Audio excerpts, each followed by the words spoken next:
Hey folks, Evil DM here. I'm back with another episode of Let's Talk Ghostbusters, Let's Learn Ghostbusters. Ghostbusters, West End Games, a great game. I'm currently running a game right now with my group. It's an actual play podcast at rollhighordie.com. Ghostbusters Ready to Believe, you can find on iTunes, whatever. But we are getting into the thick of things, and I've moved Ghostbusters into more of, say, a whole serious supernatural thing. And I think it works a little bit better than going the goofy route, which we tried to do at first, and it kind of was meh. But now that we have a whole little bit of mystery going on and ghosts doing weird things, the players, I think, are having a little more fun. So you can play this game serious, you can play this playing goofy. It's really up to you and your group. Just find whatever works for you and play. With that said, I want to talk a little bit about this week about creating ghosts in Ghostology. Now, this is probably the best supplement out of all of them. It was the Ghost Toasties. It came in, it was a copy of the GM screen. It had all the stuff the GM needed right away to make things quickly, like a character and a ghost. Right now, this panel here out of the 5 is highlighting the classes of ghosts, the classifications of ghosts that you should know as a GM.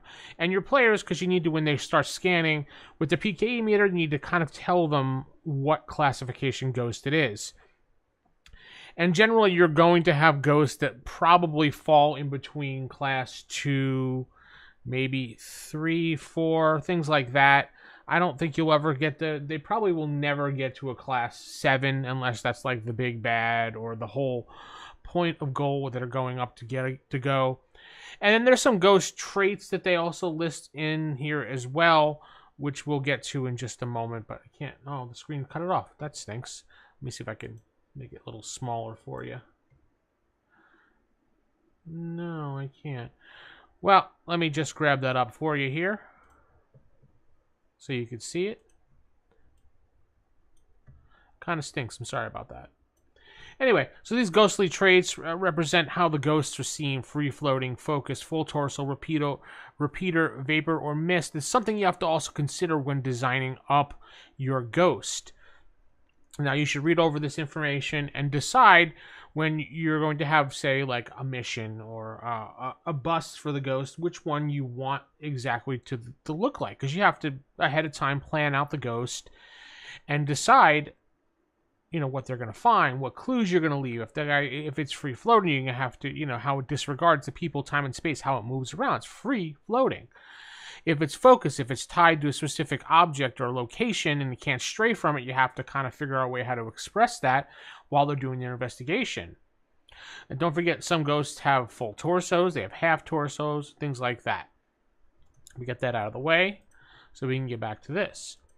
Now, here's basically what I was talking about, designing a Ghostbuster. So this is all like the original rule set, but I like this one a little bit better because it's a quick generation for ghosts, as you can see here. And you're probably going to want to live in this area right here. Even though GBI rules give you a few more categories in here, I think these 4 are enough for a game, and you can make one higher if you want by pushing them all up by 1 and separating them a little bit more if you want to, you know, do a little bit more to it.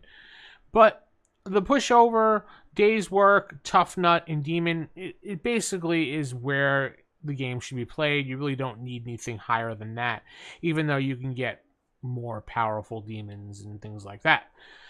But generally, I found in the adventures that you're playing, the ghosts will live in the day's work area, 3 to 5 power, ectopresence 6 to 10, and have 2 special abilities. Now, with that said, you don't have to follow this chart whatsoever. You can do whatever the heck you want to make your adventure fun for you and your players.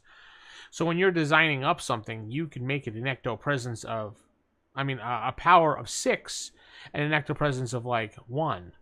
So what they exactly mean, you're probably saying, great, but you can read it there on the screen. So power is basically the number of ghost die or dice you're going to roll when attempting to do the special abilities. Simple. Like how characters have brains, cool, moves, and wow, it's escaping my mind at the moment. But you get the idea. Ectopresence basically is their health, so to speak. Every time a proton pack zaps a ghost, it reduces its ectopresence by 1. When it reaches 0, the proton packs automatically turn into a containment field around the ghost, and that's how you know you have to trap it. So you need 2 of those people to do that, as I explained in the past. But again, you won't know until you hit that, when they hit that final thing, and you say, okay, you see a containment field around. That's what another player has to do, and you have to maintain that field to get that ghost and throw down that trap. Boom. Pretty simple, right? Special abilities, well, that's pretty much what a ghost does. So they give you a quick little chart right over here on the right. Make sure you can see that. Yes, you can. And you can roll randomly if you want, or just pick something here. And there's 2 different special abilities. The one here on the left is lesser abilities. The one here on the right is more advanced abilities, more, I would guess, more potent, more dangerous. So I'm thinking if you're going to do with like one special ability, I would stick to this table. And if you're going to go for the more powerful things like a tough nut and demon, I would go for the second table here. And they go over what each one does as far as, here's the slime. If a Ghostbuster slime, he moves, his cool rate is halved until he cleaned up. But if he rolls a ghost, he's immobile, so he can't do anything. They have Terrorize, and then they go over the rest of them here. And Murphy basically causes what things can go wrong, anything can go wrong, so things like that. And then there's the Ghost's Goal, which I don't really use whatsoever, but you can if you really want to. You want to write out your goal, the ghost. Sometimes it's fun to say, you know, he's there because of, you know, he missed his wife and he loves her and he wants to see her again, but he doesn't know how.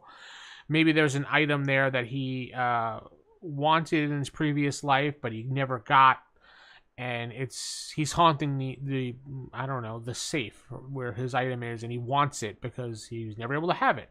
It's unfinished business. Things like that would be goals when designing up your ghost.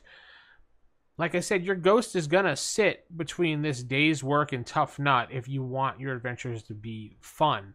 Sure, you can give pushovers. Not a problem. I mean, but like it said, if you have 4, 5, 6 people in your group playing this, which is probably a little bit more than it needs to be, at 6 players it gets a little bit, you know, overwhelming. You're going to have to do a lot more. But I suggest if you're throwing a bunch of ghosts, you may want to put some pushovers in there and a bunch of days' works together and really have them work out their ability. And it's always good to kind of throw things together so that they have to not just use their proton packs all the time. Maybe they have to think of a way to trap the ghost. Maybe they have to devise something like a device, which we believe we talked about in another video. Also, I want to go back and point out that the special abilities table here, just because this is what they list, doesn't mean what it can have. You can put whatever you want in the special abilities. Like some of the ghosts I've had, I put in special ability, Bite. And what does the Bite do? The Bite will give them a paralyzation for a certain number of rounds unless they roll whatever ability I decide difficulty number under that ability. So say they get bitten, it causes them to be scared. They have to roll a cool. They have to roll a 12. Otherwise, they're paralyzed for a round under the ghost, or they're paralyzed for 2 rounds. Things like that. You don't have to go by this list here.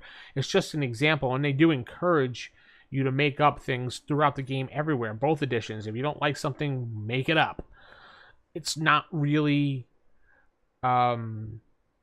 Ghostbusters is not really a serious type role-playing game, regardless of either edition, even though GBI was meant to be more serious in game-wise.